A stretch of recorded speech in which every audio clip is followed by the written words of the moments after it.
This market is by far the most difficult to navigate when it's in this tight trading range. The SPY reached an all-time high. Meanwhile, it did so on a gap up and then it rolled back over. Very weird price action leading into Thursday's CPI report. It's best to let your foot off the gas in times like these when there is no direction. However, with that said, we're seeing a lot of these small caps getting squeezed up to the moon. And that is some fun price action if you know how to trade those type of stocks. Today's show is going to be quick and to the point. If you're new here, welcome to the channel. My name is Michael Silva. This is the Daily Stock Market Brief Show. We use technical analysis and intermarket analysis to get a good idea as to where the market might be headed next. Let's get into today's episode.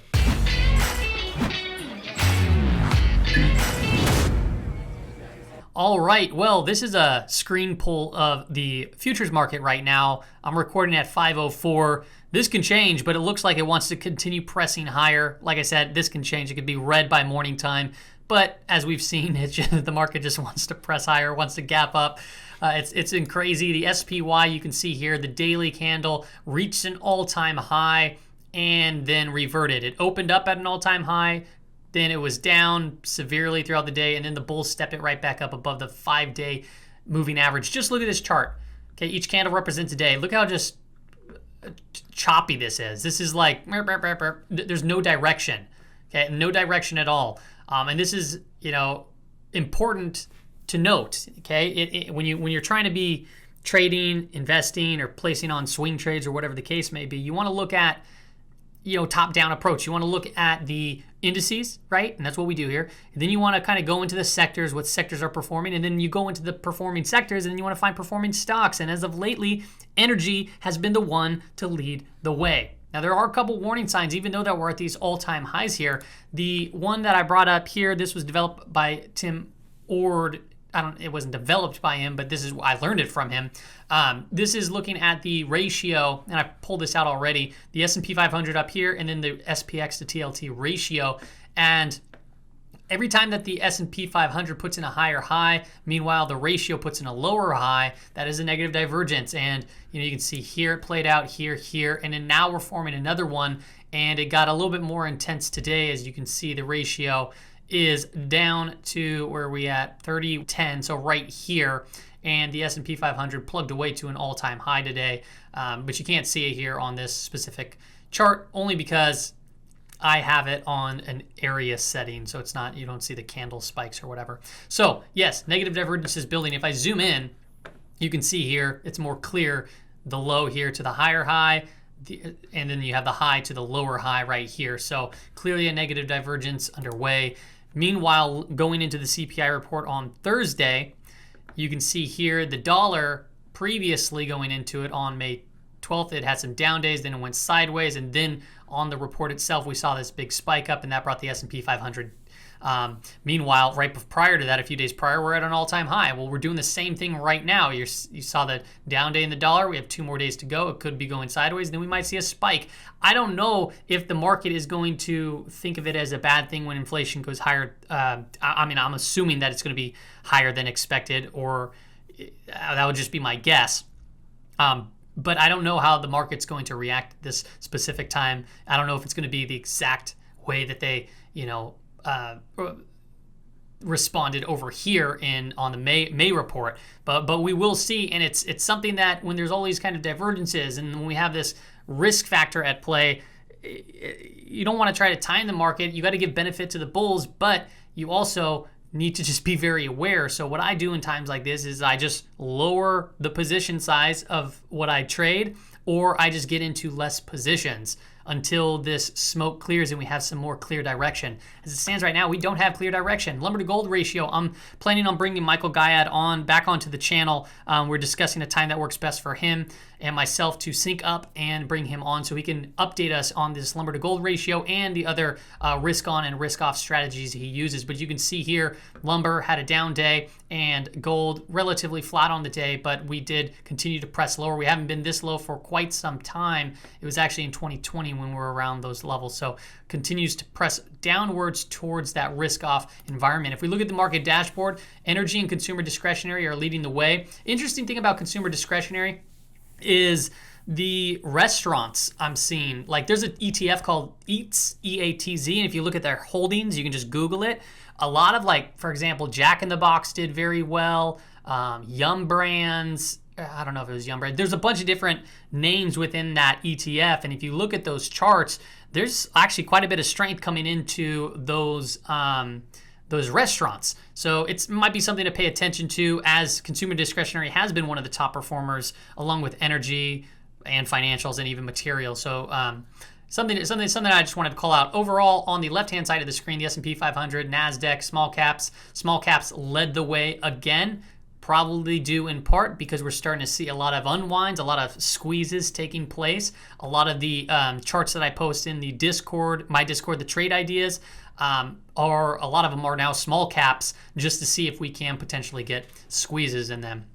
Let's go into oil. Energy, like I said, has been leading the way. Oil, just reached over $70 a barrel. We closed at 70.05. So a pretty darn high close, and it looks strong. It looks like it can continue this move. So this is good for the energy sector. Maybe it wants to take a little bit of a break eventually and then resume its uptrend.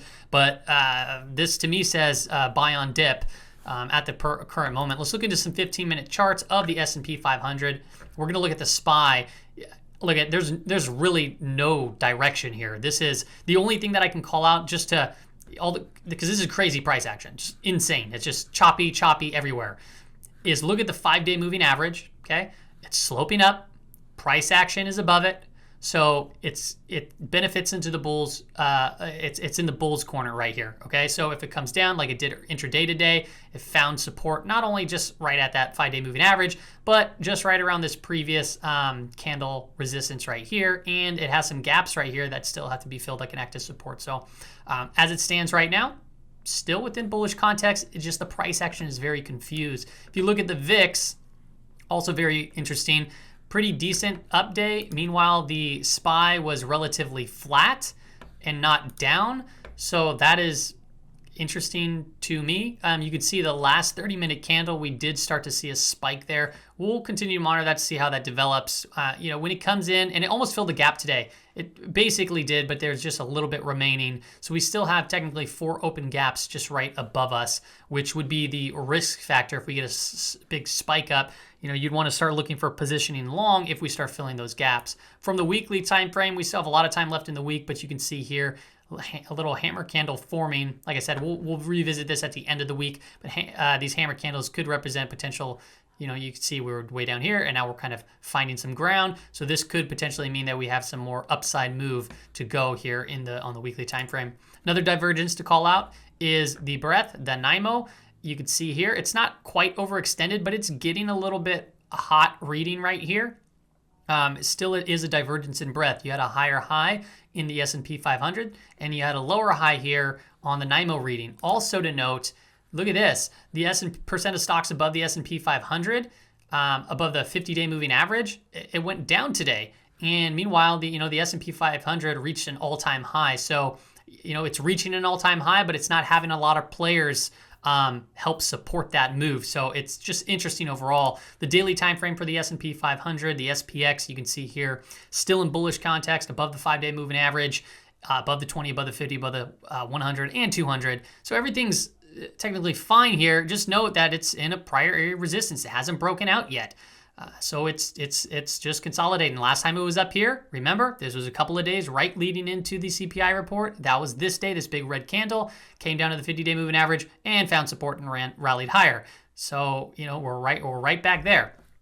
Let's bring in the IWM. IWM continues to press forward. Some decent volume coming into the IWM. It hasn't reached its all-time high yet, but that would be the next area of resistance, and that's right at about 235. So it's not far off. On the 15-minute time frame, we have a rising wedge and a negative divergence building. So if we get a gap up tomorrow, I would be cautious with that. I would expect that people would be selling on strength. I think a gap up would bring us even more overextended territory.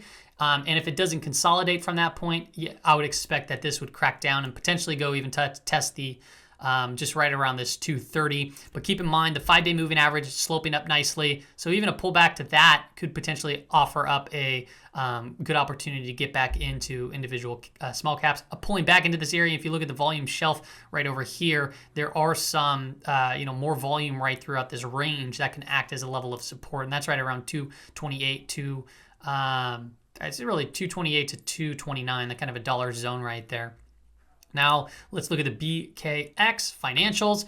This is interesting. We had this gap and then it just fell all the way down, but then it happened to rally up. So that's, to me, that's more bullish than anything. And we're forming this flagging pattern. Keep in mind the 5-day moving average, we are below that, but we are flagging below that. So maybe if we start cracking above this, we might go retest that 135.25. It should be interesting. I don't know if I brought in yields today. Yeah, I didn't bring in the yields, but yeah, the 10-year yield, pretty decent down day. And when yields go down, it's not always the great for the banks.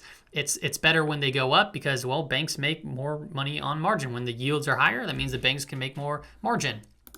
Let's look at the Dow Jones Industrial Average, little hammer candle right here. Not much to report, really much just sideways action, down very slightly on the day.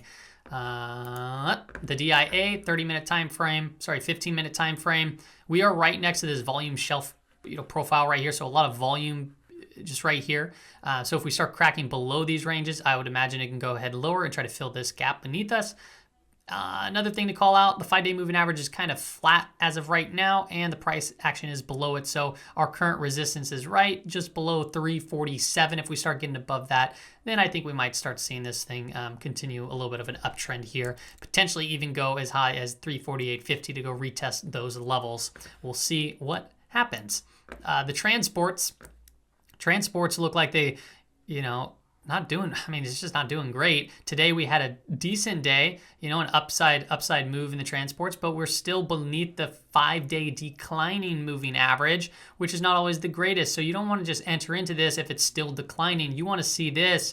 Yeah, you want to see it break above and then maybe come back to back test and move kind of like that as this kind of flattens out and then starts to slope higher. So it's something to be very aware of. And notice also we talked about the quarterly charts on the transports, how they're not only disconnected from the upper monthly Bollinger Bands, but the entire quarterly candle is outside of it as we're coming into a quarter end. So it's just bonkers. The Qs, let's look at the Nasdaq. Started pretty strong for the day, then reverted up very, very slightly. Nothing much going on here. It still looks like it wants to continue to press higher. It's above the moving averages, so everything looks fine at the moment. If this was a little bit more red on the day, if we finish more red on the day, it'd be a little bit more bearish. But as it stands right now, we'll need confirmation to start breaking below 335 for me to be a little bit more bearish on the Qs. As it stands on the 15-minute time frame, this could be potentially a bear flag. So if we start cracking down, perhaps we potentially go test this inclining 5-day moving average right where this previous kind of just all this chop was right here. You can see the volume profile, the shelf right here. It's going to be right where that 5-day moving average is. So if we crack down to that, we might find some support and then try to continue that uptrend as well. You don't want to fight the trend. Fighting the trend becomes very difficult, and it's a losing battle over time. It's every once in a while you'll get very lucky, but you want you want the wind at your back, not blowing in front of your face. It's always hard to move when 20, 30 mile an hour winds blowing straight in your face. But if it's on your back, you can move significantly faster. Semiconductors had a rough day today. A lot of them did. We had a gap up and then it just ripped down to the downside. This is to be expected. They've been on a huge rally, right? They've been just constantly just moving. But today we saw some weakness in stocks like MU, AMAT, various other ones too as well. And this could be potentially forming a bear flag. At the last 15 minutes of the day, we did see a nice little move up. Keep in mind, it's below the 5-day moving average. When it stays below that, it's going to continue to roll itself over. So it has to take some time to repair this this to get a continued uptrend. And then the last thing I want to talk about really quick is just Bitcoin. Bitcoin did break down from this little pattern right here. Everyone started watching that pattern, and it came right down to this previous low point, and now we're finding some support. So what do I think is going to happen? Well, it's very likely to see a continued bounce from this and potentially just grind on this little trend line moving up. I don't think that this is just like that's the bottom and then it's going to end up at 65,000. I think that we might still crack 30,000 at some point. And another thing about this too is because I'm seeing a lot of bullish behavior and bullish sentiment, and that could just be, I really don't know why, especially when you look at a chart. The chart looks like it just looks horrible. We're talking where we fell from 65,000 and we just almost touched 30,000. So it's not looking great, and all the moving averages are starting to curl down. It takes a long time to repair that kind of stuff. So to think that this is just going to be back at 65,000 and crank up higher, that's not a good thing for the bulls in the first place. Okay, let me explain why. If we have a very strong move to the upside, chances are we'll have another strong move to the downside. And I don't think that this is the last time that we see some sort of 50% correction, 40% correction in the price of Bitcoin. So even if we were to crack through 65,000 and then continue to head even higher to 80,000, I still think that there's a likely possibility that it'll come right back down at 50% retracement at some point and then come right back to these original levels. So, maybe a slow grind higher would be good, repair the moving averages, get the trend back in line. But, this looks damaged, and it looks like it's going to be damaged for a while. But that's just my personal take looking at this specific chart. Like I said, things can change. But just be careful with a huge move to the upside if that was actually the case. To me, I think that is going to kind of move a little bit higher, potentially give more hope to more people. Hey, yeah, nothing. And then I think some more fear would settle in if we crack through 30,000. I'm looking for a crack through 30,000 and maybe around 27.5, this zone right in here. That's when I'd probably end up buying the dip and playing a position from that point. I'm looking at the Sailor to shift ratio, the little rate of change that I made, and that is still in a risk off environment for the price of Bitcoin. And I'll bring that chart back up, but it is upturning, so it is looking like it's trying to head back up through zero. So I'll bring that back on next market brief video. That's all I got for you, everybody.